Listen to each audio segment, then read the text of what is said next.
বরিশাল শিক্ষা বোর্ডের ইতিহাসে এক অভূতপূর্ব ভুল। রেজিস্ট্রেশন কার্ড হাতে পেয়ে হতভম্ব হয়ে পড়ে বেশ কয়েকটি শিক্ষা প্রতিষ্ঠানের এইচএসসির ছেলে পরীক্ষার্থীরা। প্রায় ৩৮,০০০ ছাত্রের রেজিস্ট্রেশন কার্ডে লিঙ্গ পরিচয়ের ঘরে লেখা রয়েছে ফিমেল।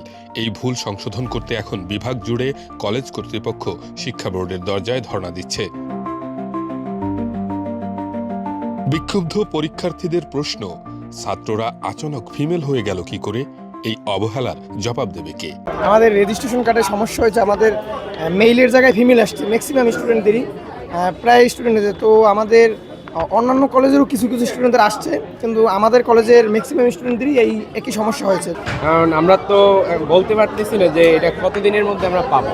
আমাদের দূরত্ব এটা আমাদের কাছে পৌঁছে দিলে ভালো হতো। জেন্ডারে মেইলের জায়গায় ফিমেল আসছে, তো এর কারণে আমরা অনেক ভোগান্তিতে আসছি, এর কারণে আমরা কলেজে আসছি। তো এইটা সংশোধন কবে হবে এটার কোনো নিশ্চয়তা নেই। আসলে এটা তো আমাদের কোনো মহিলা কলেজ না যে আপনারা ফিমেল লিখবেন। এটা আসলে আপনাদের অক্ষমতা প্রকাশ পাচ্ছে এতে। আপনাদের যে লোক এই কাজটি করেছে সেই লোকদের সংশোধন করেন, আর নাহলে পরবর্তী এরকম মারাত্মক ভুল হবে, বোর্ডের দুর্নাম হয় এতে। কলেজ কর্তৃপক্ষ বলছেন, প্রিন্টের আগে সঠিকভাবে যাচাই বাছাই করা হলে এমন পরিস্থিতি এড়ানো যেত। মেল ফিমেল হয়ে গেছে, আমরা শিক্ষার্থীদের আশ্বস্ত করেছি, টেনশনে কিছু নেই। বোর্ড কর্তৃপক্ষের সাথে কথা বলেছি, তারা বলেছে আপনারা ফটোকপি করে মূল কপি আমাদের জমা দিয়ে দিন, আমরা এটাকে রিপ্রিন্ট করে আপনার কাছে জমা দেব।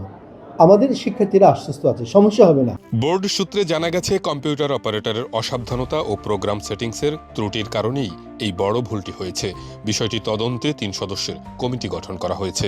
এই ডাটাগুলো এন্ট্রি করা হয়েছে কলেজ থেকে, কিন্তু এই যে কে মেল কে ফিমেল এই ডাটাগুলো কলেজ থেকে এন্ট্রি করা হয়েছে, কিন্তু এটা ভুলটা কেন হলো, মানে সবগুলো কেন ফিমেল হয়ে গেল, এই জন্য একটা তদন্ত কমিটি গঠন করা হয়েছে। তদন্ত কমিটি খুব শীঘ্রই রিপোর্ট দেবেন।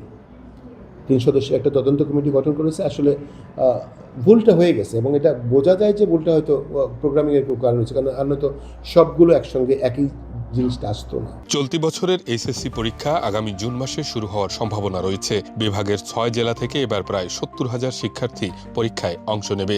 নিয়ম অনুযায়ী প্রথম বর্ষে ভর্তি হওয়ার ৬ মাস পর কলেজ থেকেই তাদের রেজিস্ট্রেশন সম্পন্ন করা হয়। তবে এমন বড় ত্রুটিতে শিক্ষার্থী ও অভিভাবকদের মধ্যেও উদ্বেগ তৈরি হয়েছে। দ্রুত সংশোধন না হলে পরীক্ষা কেন্দ্রেও জটিলতা তৈরি হতে পারে বলে আশঙ্কা করছেন অনেকে।